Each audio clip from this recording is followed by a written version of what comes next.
Hi guys, welcome back to my YouTube channel with your girl Doreen Kekalambe. If this is your first time here, consider subscribing to this channel because I talk about study abroad opportunities, scholarships in general, and so much more. Now, today we are going to be talking about the Fulbright program. Now, Fulbright gives a wide range of opportunities to researchers, to administrators, exchange programs, and also graduate students. Now, by graduate, I mean if you want to pursue your master's degree or you want to pursue your PhD degree, this scholarship is your best fit. Not only does it give you up to 3,500 US dollars in stipend, it takes care of your health insurance, it takes care of your taxes here, it gives you a living allowance. It takes care of everything. This is like a roller coaster, like a full ride for you to come to the United States. It also gives you one visa, meaning your spouse is eligible for J2. So if you're married and then you want this scholarship, that means your spouse can come on a J2 and then they are allowed to work while you go to class. They are busy working. So if you're watching up to this point, please consider liking the video, leave a comment, let me know what you think. So we are going to go to the screen and I'll be showing you the different programs that Fulbright is offering, and we shall go through a couple of them, and then I'll also give you some tips on how to improve your chances of being chosen for the Fulbright scholarship. Okay, let's go.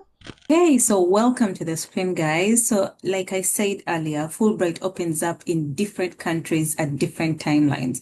So you might find that in Tanzania, maybe it opened up a month ago, and maybe in Kenya, it's opening up maybe next month, and maybe in Indonesia, it's opening up next week. So make sure you check for your own home country, like whether it's open or not. So this demo is going to be, I'm going to make this demo specifically for Uganda because Uganda's Fulbright is currently open. So yeah, this is the website for Fulbright, and you see my country, I've said Uganda, but like I'm going to show you how we get to that. Now, once you open like Fulbright Foreign Students Program. So this is the about, apply, host institutions, candidates, and all that.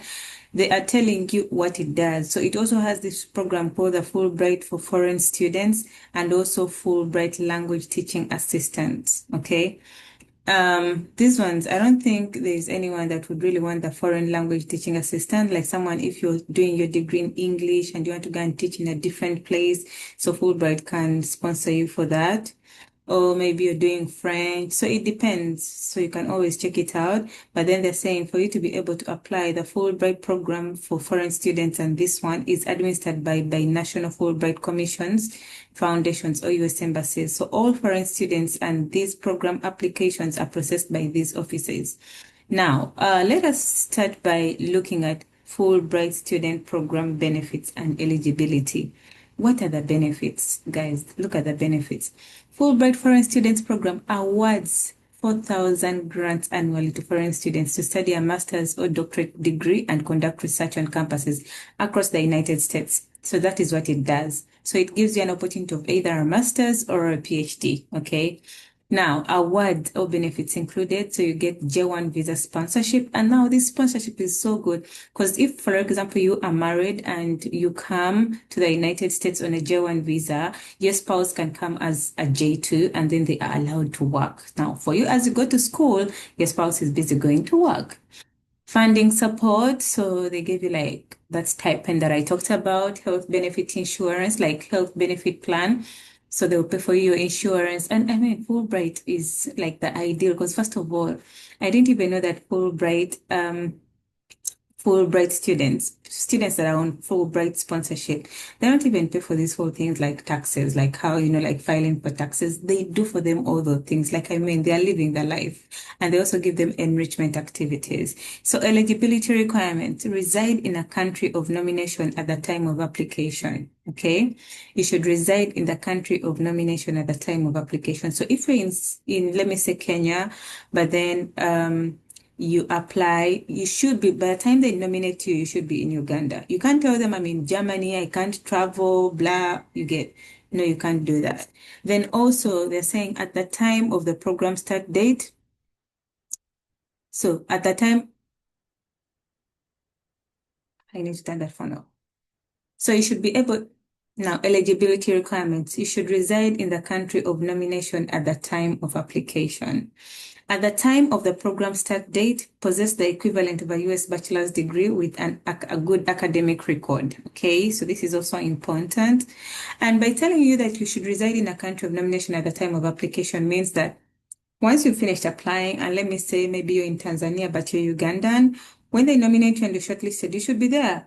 You should be in Uganda because you can't tell them, oh, I can't travel, I can't come in person because I'm not in Uganda right now. I'm in Germany or I'm in Sweden or I'm no, no, no, you can't say that. So you should be fluent in English like me. Okay, so, yeah, anyway. So you should be fluent in English as demonstrated by a recommended recent score of no less than 550 paper-based TOEFL or 79 to 80 international-based TOEFL or 6.5 overall score international English language testing system, that is the IELTS. The scores can be submitted to IEE by indicating the institutional code on the day of the test. Okay. Now, so many people be like, oh, Doreen, I don't want to do the IELTS right now. So you can first apply, and after applying, you can go and do your IELTS when you get shortlisted, because most students get shortlisted first, and after that shortlist, you go and do your IELTS. But I would advise that do your IELTS right now or do your TOEFL, have them at hand, so that when it's at hand, and so that when you're also making applications to other universities, once they ask for them, you already have them. And also, you should not hold a U.S. citizenship or dual citizenship. So people that have dual citizenship of US and maybe Uganda or Kenya, you should not hold that, because now this one is for foreign students, it's for international students. So you should not do that. So additional eligibility requirements differ by country of citizenship. Please use the drop-down menu below to find information about Fulbright program in your country, including eligibility requirements and application guidelines. So this is the overall Fulbright, okay? This one, the one that I am looking at right now. So placement type, so now we can go and maybe read about these ones if you want to, like you can read about them and get to know what they mean by that. Now there's also this other program. It is also called Fulbright Language Teaching Assistant Program. So this one is basically you're eligible to participate in this program if you reside in a country of nomination at the time of application, you possess the equivalent of a U.S. bachelor's degree, an early career of English or training to become a teacher of English, or an early career educator in a relative field prior teaching experience is preferred. Have a sincere interest in teaching your native language and culture to students in the US. You see, so if you speak Spanish or you speak French or you speak, I don't know, Swahili, and you want to teach that to students in the US, so you should be, or maybe, I don't know, like there's so many languages, but apparently for Ugandans, I don't think this one is for you, because now Luganda is not like our national language. We're trying to make Swahili that. So maybe you can put in Kiswahili, and maybe you can also apply for this one, and you are able to work creatively and be self-reliant while being willing to work cooperatively as part of a team with faculty, staff, and students. So you can also read about all this one. These are other Fulbright opportunities, but now we are just going to concentrate on these two. So if maybe you're a teacher of Kinyarwanda, or maybe you're a teacher of maybe let me say Swahili or Mandarin, or just check it out and see whether your country is in those ones, in those countries that they are nominating, because they're telling you you should reside in the country of nomination. Okay, so if your country is in those countries that they are nominating, then you can also go in for this one instead of maybe the other one. So back to that. So they told you could come to a drop down here and know your home countries. For me, my home country, I told you I'm going to be talking about Uganda, so we shall go to Uganda here. And once we click Uganda, we shall say enter. I don't know why it is showing this country slash like program. This one, I don't know why it is showing slash area has FLT. Oh, by the way, so it is just trying to tell you that our country, Uganda, has this program too. Okay, so if you're in Uganda and you know how to teach Swahili, you have prior teaching experience, I mean, you can apply for this one. So our region is this, so they're telling you the website where we should go is this one. Now, so many people tell me problems of this part, but let us open this link. Okay, so I've opened it in the new tab. So you might see this error here and they're like 440 page not found. So you can just go to the home page. Okay. Now, once you come to the home page, you can come here and you search for Fulbright. Okay. Because I know people will be like, oh my God, they didn't tell us that part, blah, blah, blah. So for Ugandans, you can just do that. So you can come to this one, U.S. Embassy in Uganda. You see it's talking about the 2027 Fulbright program. This is where you can now click. Okay. Because that is the easiest way. When you do that, it will bring you, like how I showed you, you will do that. So it will bring us to this one, 2027 Fulbright Foreign Student Program. Okay. Now, so this one was released yesterday, 11th February 2026. This is the official site. Guys, I'm going to post all these links in the description of this video. Make sure that you go and then you click on them so that you don't have to go through all those problems, but at least I've shown you how to do it. Okay, so if you're watching up to this point and you're enjoying, please give me a follow, like subscribe to this channel, like and comment. Okay, leave a comment, let me know what you think so that, I can address the comments anytime. Now, they're telling you that the U.S. Embassy in Uganda is currently accepting applicants for the 2027 Fulbright Student Program. Someone will be like, 2027 is so far. It's not. Trust me. So this program funds Ugandan professionals to pursue advanced degrees and research programs in the United States. Successful candidates commence their studies in the U.S. in the fall of 2027. So all applications are due by March 21st, guys. This date, are you seeing it? We are in February. Today is the 12th of Feb. I know you might see this video on Saturday, which will be like the 14th of Feb. But guys, this is it. You might watch this video either tomorrow or on Saturday or on Sunday or whichever day you see it, but now the deadline is this one. All applications should be submitted at this. They've even put for you the link here to submit them. Fields of study. They just tend to tell you that priority is given to these candidates. But even if they've not listed your field of study here, please apply. This is where just the highest priority is. It doesn't mean that they're only choosing people that want to pursue masters in these ones. No. So they're just trying to tell you that priority is given to candidates pursuing master's degrees in the fields such as AI, cybersecurity, health, digitalization, STEM, supply chain management, and trade. And by STEM, we mean by science, technology, economics, and mathematics. Science, technology, engineering, and mathematics, not economics, guys. I'm so sorry. So they're trying to tell you that priority is given to candidates pursuing master's degrees in fields such as artificial intelligence, cybersecurity, health digitalization, STEM, supply chain management, and trade. And by STEM, they mean as long as you're in the field of science or you're in the field of technology, you're in the field of engineering or mathematics, priority will be given to you. That does not mean that if your course is not listed in these things that they have said, that you will not be chosen. No, this is where priority is. But you might find that these people that they are prioritizing, they've not even seen the advert, they've not even applied. So you people that would have applied are the ones that will get the scholarship. Okay, funding. The scholarship covers up to 2 years of master's degree study. So this one is for master's students only, guys, not PhD. Not PhD. This is for master's students. So applicants must be citizens of all nationals of Uganda. Applicants must have at least the equivalent of 4 years of university study and the equivalent of a U.S. bachelor's degree. So they're saying at least, they didn't say at most. Okay. So at least 4 years of university study and equivalent of a U.S. bachelor's degree. So as long as you might have, like, your course might be for 3 years, but when it's equivalent to a U.S. bachelor's degree, so you're also eligible.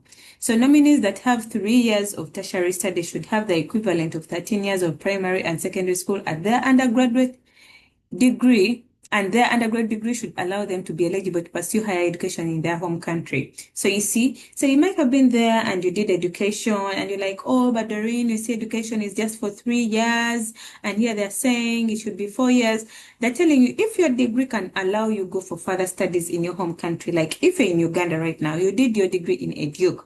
But then if you apply for a master's at Makerere or Mbarara or Chambogo or wherever, you can still go for a master's. You qualify. It means you also qualify for this Fulbright. That's what they're trying to say. So please note that the final equivalency decisions will be determined by each U.S. university. Not all institutions will accept three, not all, but of course, there are some that will accept. Actually, many of them do accept.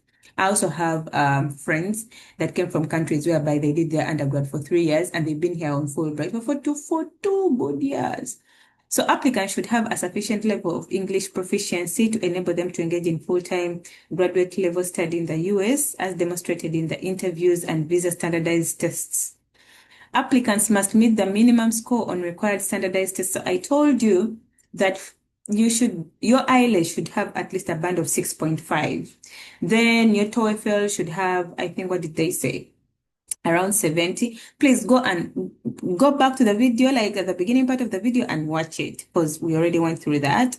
So now they're telling applicants should have a high motivation and a serious commitment to completing the program as scheduled and to returning. So applicants should have a high motivation and a serious commitment to completing the program as scheduled and to returning home. So please, when you come for this Fulbright, just know that you should finish your program within 2 years. Those things of saying, oh, I have a retake, I have to push, they don't allow it. You have to be bright enough, you have to be committed, okay, to completing the program at that scheduled time. And you should also portray that you're going to return back to your home country. Now, in your motivation letter, if you don't say that I want to come back home, I don't know what to do for you. Anyway, so they've said no applicant may receive more than one Fulbright grant, including Humphrey Scholars Alumni. This does not apply to the Foreign Language Teaching Assistant Program alumni. All applicants must be master's prospective students. Okay. This time around, this one that has gotten out, it is Fulbright in Uganda as of February 12th today. It is only giving out funding to master's students. They haven't talked about PhDs. Please, they haven't talked about PhDs. So they're telling you how to apply for consideration. Please apply by the deadline, completed application. You should send it to this, 3 letters of references, digital copies of official transcripts for all previous academic coursework and in progress academic coursework. If selected to proceed in the application process, nominees must complete standardized tests, that is TOEFL, IELTS, GRE or MAT, and submit their final test scores for final placement. More information is provided on the process following nomination selection, okay? So additional selection criteria, if you want to participate in this long-term English training, this is what they are telling you. So important note, because on the Fulbright, you are allowed, you can go with your family, like when you're doing your master's, you can come with your family. But if you win this grant, the one that is allowing you to do this long-term English training, this one here, they're telling you, please, participants may not bring dependents to their LTE program, okay? Here, you can't bring your wife, you can't also bring your children on this one, on the LTE one. But on this one, you can.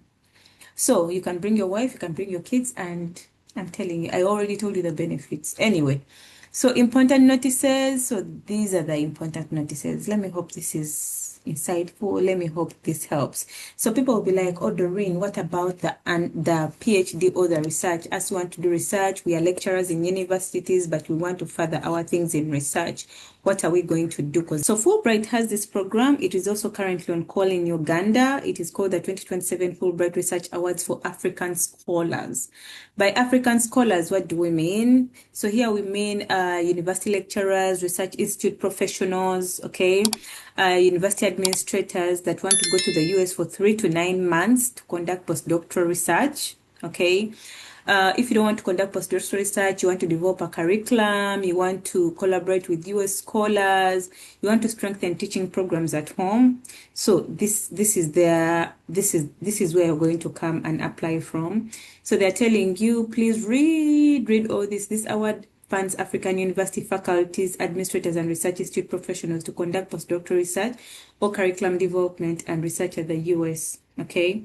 So you please review the award types and eligibility requirements carefully below. Awards are open without regard to academic discipline. So they don't regard your academic discipline, your faculty rank, your sex, or your age. So here, even if you are 70 years old or 60 years old, but you feel like you want to do something to do with, you want to you want to conduct postdoctoral research or curriculum development, or you want collaborations, they will give it to you. Their application deadline is on the 10th of April 2026. That is when this is when their deadline for application is. And then what do they do specifically, or what do they want? So this is just their visiting institution that is offering them an award. So Fulbright Research Awards for African Scholars, Eligibility and Selection. They're telling the awards are open without regard to academic discipline, faculty, rank, sex, or age, so meaning any age. Reference will be given to those proposals that best promote the spirit and goals of the Fulbright program. Okay. Preference will be given to applicants that include a letter of support from a potential U.S. host institution willing to support your project. So just know if you have your project, what you want to do, either you want to collaborate, or you want to improve the curriculum, or you want postdoctoral research. That is what they're going to give you. And you have a letter of support from the host institution where you want to go. That is priority will be given to such people. And they're saying that preference is given to individuals who have not visited the United States within the past 5 years. So if you have not visited the United States within the past 5 years, you're also, you'll be given like the highest priorities to you. Because some people, they finish their doctorates and or their masters, but then they keep on traveling to the US every now and then. Those ones, no. They want people at least who have not traveled for the past 5 years. And also one thing that I need to remind you is that this thing is not for PhD people. This thing is for people that want to just go, the ones that I told you about, lecturers, researchers, administrators, and even their goals have been listed, okay? So if you finished your PhD and you've just finished your PhD, you can't apply to it if you've just immediately finished your PhD. At least you must have finished your PhD maybe around 4 to 5 years ago. And maybe you want to do other things. But you can't finish your PhD like this year and then you apply for this thing to fund your research activities. No, they don't allow that. So that is all that I wanted to tell you about Fulbright, guys. Please apply. Please apply. Go and apply. Make us proud. So I wish you all the best. And that is it for now. If you've been watching up to this point, please consider subscribing to this channel if you haven't. Like the video, please leave a comment, let me know what you think, and also send out this link to most of your friends. Let them know that the Fulbright is open and let them apply. Also, those people that want to visit, please, this is your chance. Okay, see you in the next one. Thank you for watching.